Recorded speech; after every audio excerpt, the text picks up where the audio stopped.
देखिए ना, इस वीडियो में आपको बताएंगे हम गॉसेस थ्योरम या गॉस प्रमेय, ठीक है ना। कौन प्रमेय है? गॉसेस थ्योरम, ठीक है कि नहीं है? तो एक बार देख लीजिएगा, अगर नहीं आता तो कमेंट करिएगा, ठीक है ना।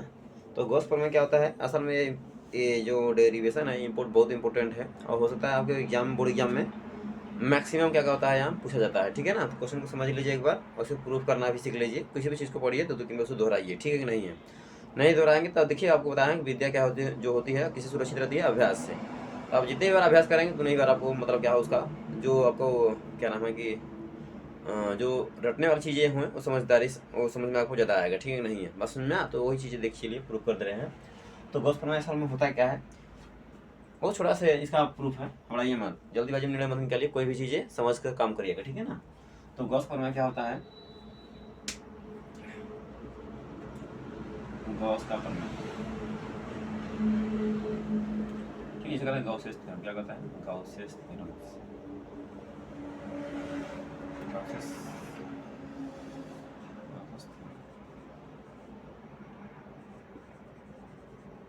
ठीक है ना, यही है गॉसेस थ्योरम, ठीक है नहीं है।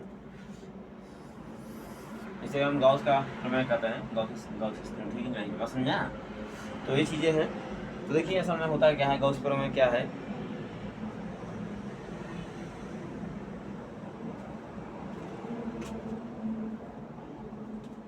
ठीक है, चलिए आपको बता दे रहे हैं, ठीक है नहीं है। तो देखिए ये क्या है असल में, तो ये कहता है, गॉस प्रमेय कहता है कि किसी बंद, देखिए किसी बंद वक्र से गुजरने वाला, किसी बंद वक्र से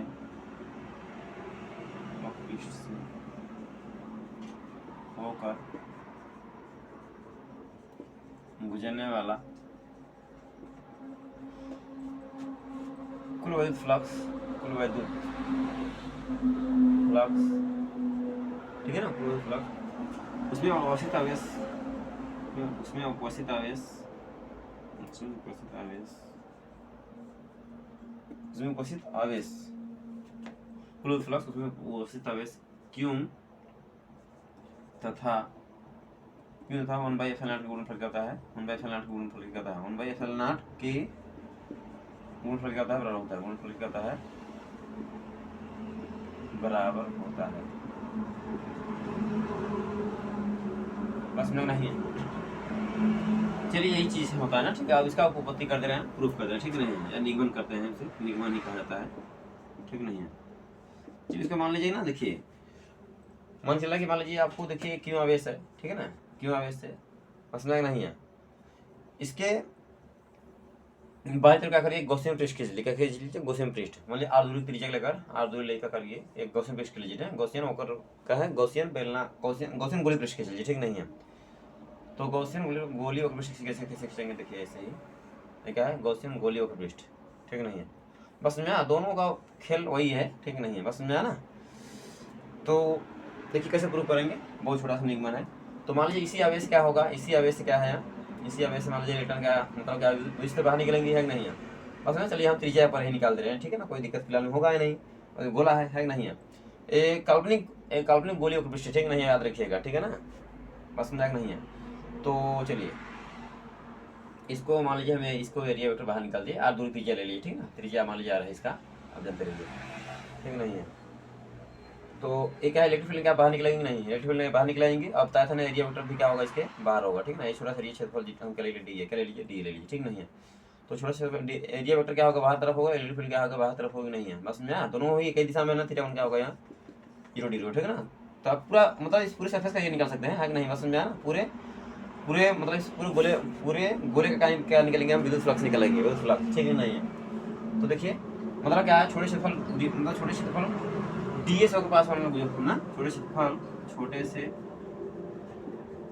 क्षेत्रफल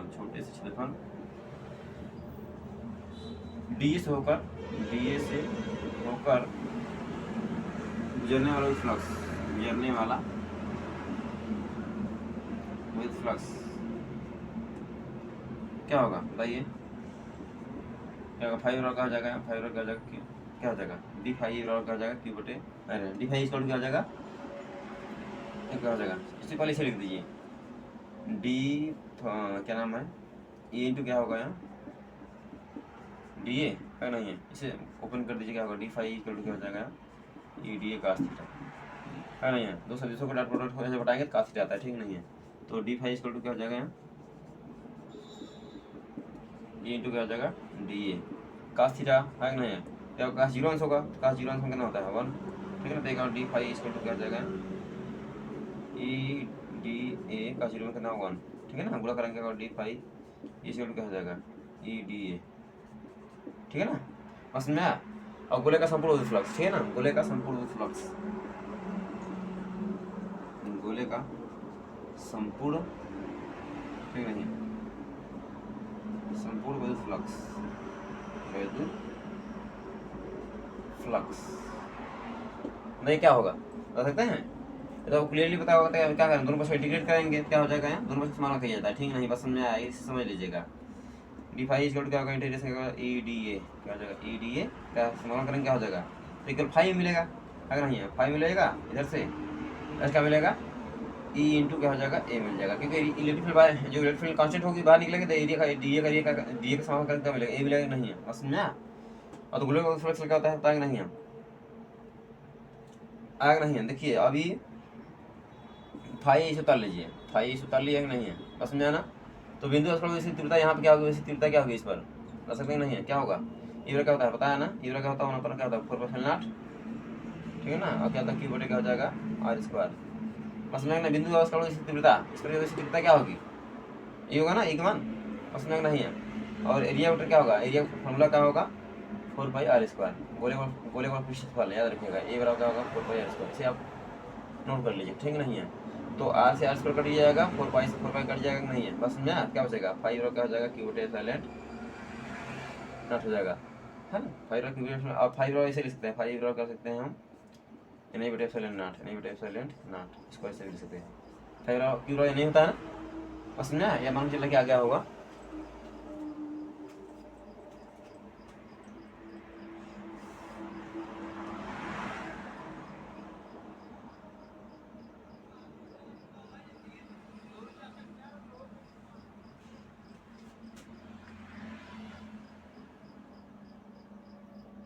दिखाई दे रहा है, ऐसी टॉपिक है।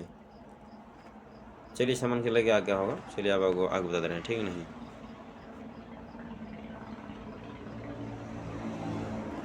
चलिए इसको मिटा कर आगे बता रहे हैं, ठीक है ना। मान लीजिए कोई भी बंद पृष्ठ हो चाहे जो भी हो,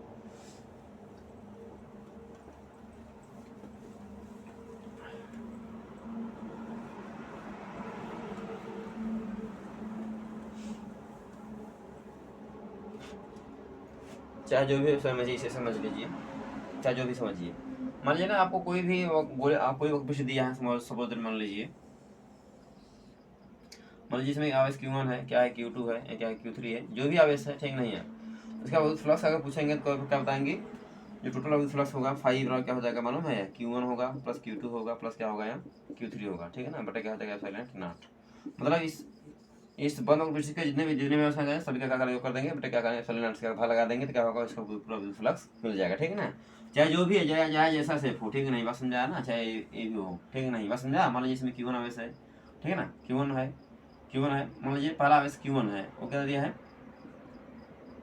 -4 कूलम दिया है, ठीक नहीं है।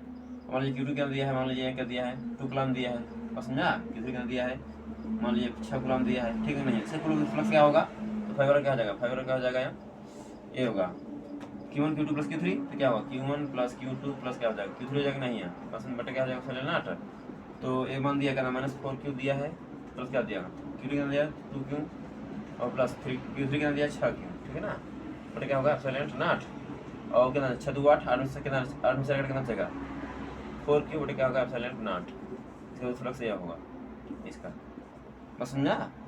तो इसका यहाँ क्या है, यहाँ फिनोमिना जो था जो एक्स्ट्रा था उसे बता दीजिए, ठीक है नहीं है। अब जो बताना था यही 5 फ्लक्स आपको जो नहीं पढ़ना है, यही Q बटे का साइलेंट नॉट यही प्रूफ करना था, ठीक नहीं है। आपको पेपर में बोर्ड एग्जाम में यही है, इसे लिखते हैं 5 कर सकते हैं, बताया था ना एनी बटे साइलेंट नॉट।